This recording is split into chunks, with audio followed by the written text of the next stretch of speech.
संभल की घोषणा हुई थी 2011 में। पिछले 14 वर्षों के पास संभल के पास अपना जिला मुख्यालय नहीं, पुलिस लाइन नहीं। हमने 288 करोड़ पुलिस लाइन के लिए यहां स्वीकृत किए हैं, काम चल रहा है। जैसे पुलिस लाइन का काम बेहतरीन तरीके से आगे बढ़ रहा है, ऐसे ही लगभग 80 एकड़ क्षेत्रफल में जिला मुख्यालय के निर्माण के लिए भी इंटीग्रेटेड ऑफिस कॉम्प्लेक्स देंगे। एक छत के नीचे जिला से जुड़े हुए सभी कार्यालय एक छत के नीचे लेके आएंगे और जनता को वहां पर सभी प्रकार की सुविधाएं उपलब्ध करवाने का काम करेंगे। यहां से संभल की दूरी को कम करने के लिए 4 लेन की कनेक्टिविटी भी देंगे, कोई समस्या नहीं आएगी, क्योंकि संभल तो हम सबकी आस्था का प्रतीक है। हरि और हर यानी विष्णु और शिव दोनों का जहां पर एक सामूहिक रूप से दर्शन हो सकते हो, वही है हरिहर। भगवान विष्णु का 10वां अवतार इसी संभल में हमारे पावन ग्रंथों ने माना है। बहनों और भाइयों, कुछ लोगों को विवादित विषय लगता होगा, क्योंकि जिनकी पृष्ठभूमि ही विवादित है, जिनका पारिवारिक पृष्ठभूमि ही विरासत में है, उन्हें हिंदू परंपरा में विवाद नजर आता है। लेकिन ये विवाद का विषय नहीं हो सकता है, ये विवाद का विषय नहीं हो सकता है। यहां पर जब संभल की हम चर्चा करते हैं तो बहनों और भाइयों, यह हम सबका और दुनिया का ध्यान आकर्षित इसके माध्यम से हम सबका हो जाता है। आपने इस बात को देखा होगा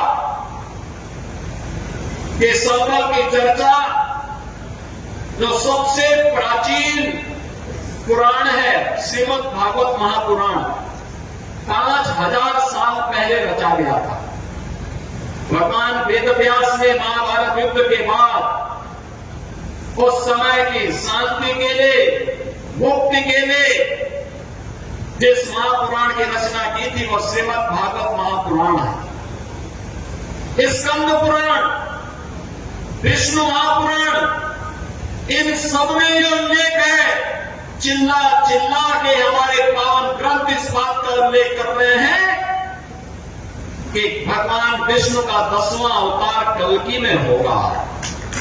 स्कंद पुराण ने इस बारे में कहा है कि सत्य विपो नाम त्रेतायाम च महदगिरी द्वापरे पिंगलो नाम कलो संभल उच्यते। यानी संभल ये कलयुग का नाम है।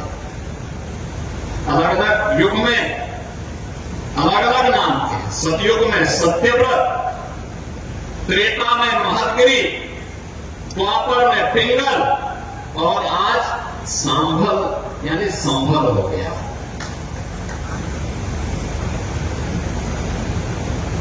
ये स्कंद पुराण कहता है, और पुराण के ही इसी प्रसंग को अगर आप ध्यान में रख करके देखेंगे तो वही प्रसंग हम सबका ध्यान आकर्षित करते हैं। स्कंद पुराण ही इस बात का उल्लेख भी करता है, जहां पर स्कंद जी महर्षि अगस्त्य से इस बारे में कहते हैं कि आकर्णे महाभागा पूर्वे सांभलेश्वरम गंगारथ प्रामध्य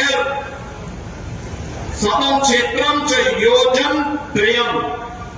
यानी यह संभल के बारे में कि संभल नगर जो भागीरथी गंगा और राम गंगा के मध्य में है, यह 36 किलोमीटर के दायरे में स्थित है।